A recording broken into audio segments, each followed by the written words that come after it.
किसी गांव में एक पाखंडी साधु के वेश में रहता था। वह लोगों को भविष्य की उल्टी सीधी बातें बताकर ठगता रहता था। अरे वाह दीनू वाह। तुम्हारी जैसी किस्मत तो लाखों में सिर्फ एक को ही मिलती है। तुम ज्यादा चिंता मत करो, जल्दी ही तुम्हारे हाथों कोई गुप्त धन लगने वाला है। क्या? गुप्त धन? लेकिन ज्योतिषी जी, क्या आप मुझे बता सकते हैं वह गुप्त धन मुझे कहाँ मिलेगा? ये तो मैं नहीं बता सकता। यदि मैंने तुम्हें उसका पता बताया तो वो धन तुम्हें कभी नहीं मिलेगा।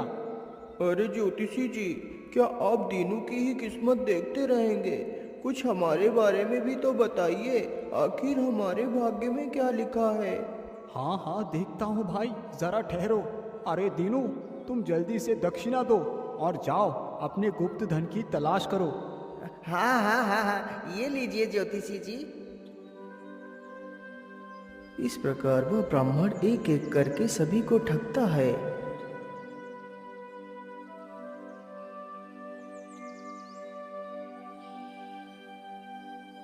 रोज रोज इन्हीं के जैसे मूर्ख लोग मिल जाए तो मैं जल्दी ही धनवान हो जाऊंगा।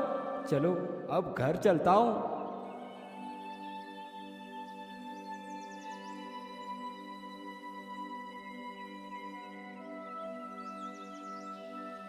अरे बाबा जी, जरा इधर आइए।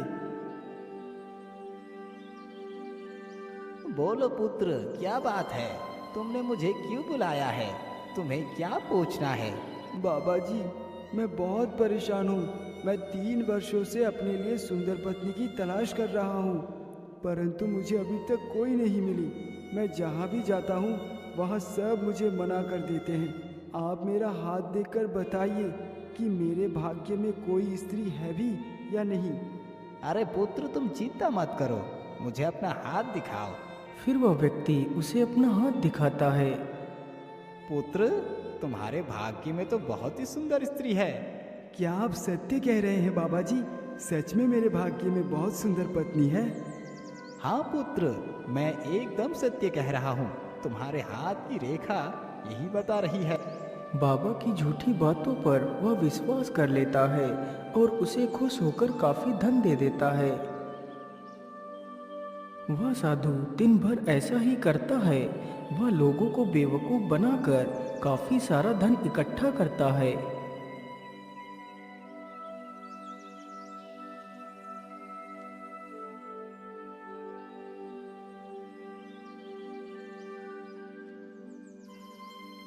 सुबह होते ही वह सिक्के बदलने के लिए चल देता है।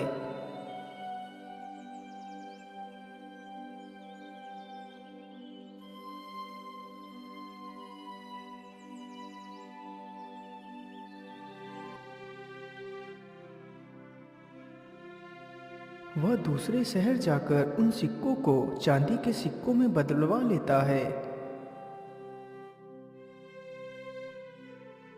1 2 3 4 5 6 7 8 9। अरे, ये सिक्कों की आवाज तो बाबा की झोपड़ी से आ रही है। चलो देखता हूँ। उसने झोपड़ी में झांक कर देखा तो साधु चांदी के सिक्के गिन गिन कर एक मटके में रख रहा था।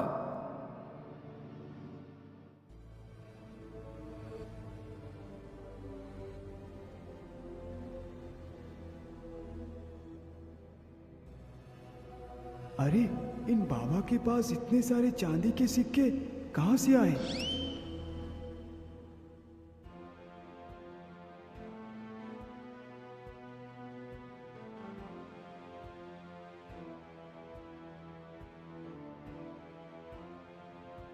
उस पाखंडी ने गांव वालों को मूर्ख बनाकर ये धन इकट्ठा किया।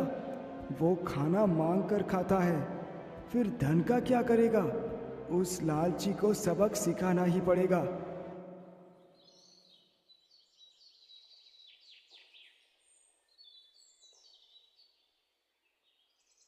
अगले दिन वह सुबह ही उस साधु की कुटिया पर गया। अरे बाबा जी, बाहर आइए। अरे बाबा जी, बाहर आइए। बोलो छज्जू, क्या बात है? तुमने मुझे बाहर क्यों बुलाया है?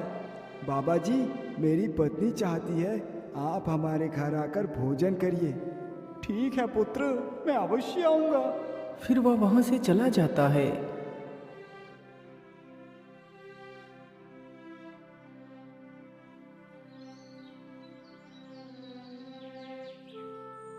दोपहर हुई तो साधु अपना कमंडल लेकर छज्जू के घर की ओर चल दिया।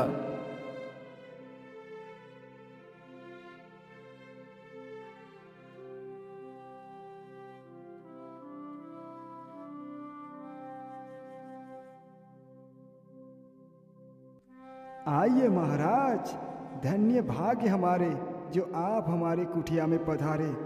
अरे भाग्यवान, बाबा जी के लिए भोजन ले आओ।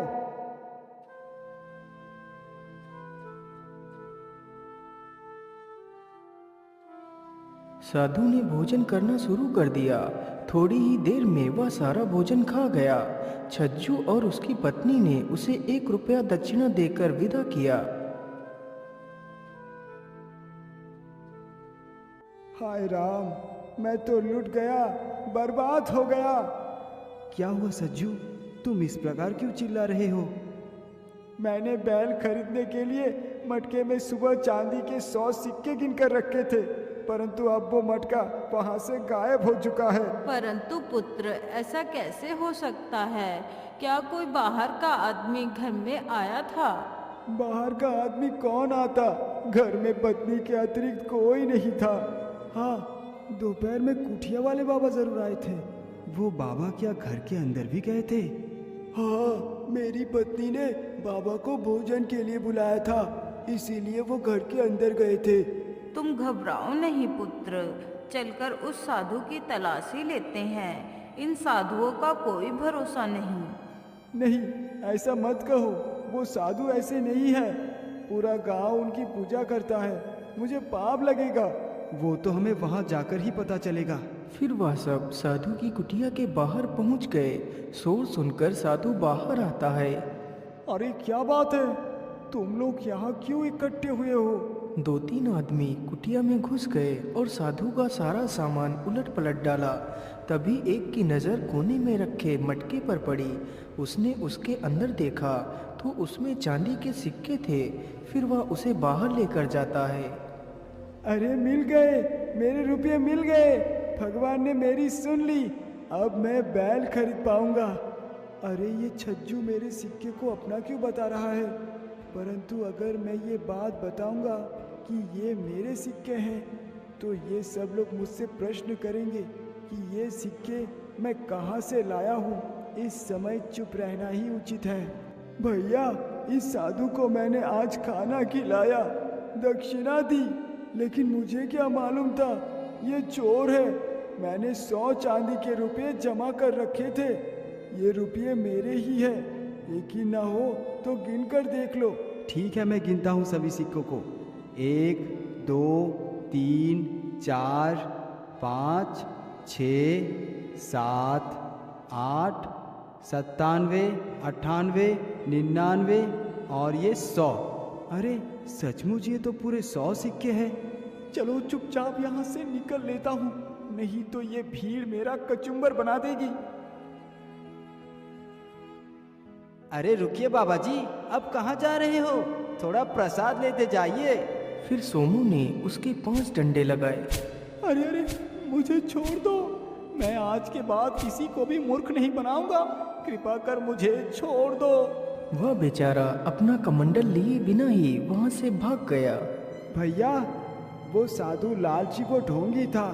उसे यहाँ से भगाने के लिए मुझे ये चाल चलनी पड़ी। ये रुपए साधु के ही हैं, लेकिन ये उसकी मेहनत की कमाई नहीं है। उसने ये रकम हम सब लोगों को बहका कर इकट्ठी की है।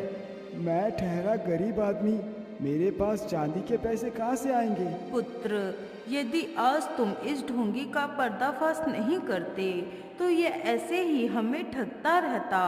आज तुमने हम लोगों की आंखें खोल दी। इन जैसे पाखंडियों की वजह से ही संपूर्ण साधु समाज बदनाम होता है। मैं चाहता हूँ कि ये चांदी के सिक्के हमें हमारे गांव के मुखिया को दे देने चाहिए। वो इन सिक्कों का हमारे गांव की भलाई के कार्य में इस्तेमाल करेंगे। अरे वाह छज्जू वाह, तुमने अपनी सूझबूझ से उस ढोंगी को अच्छा सबक सिखाया। मैं तुमसे बहुत प्रसन्न हुआ। मैं तुम्हें इसमें से कुछ सिक्के उपहार में देना चाहता हूँ। नहीं मुखिया जी, मुझे ये सिक्के नहीं चाहिए। मैंने ये कार्य सिक्कों के लालच में नहीं किया, ये तो मेरा कर्तव्य था। अच्छा मुखिया जी, अब मैं चलता हूँ। फिर छज्जू वहाँ से खुशी खुशी चला जाता है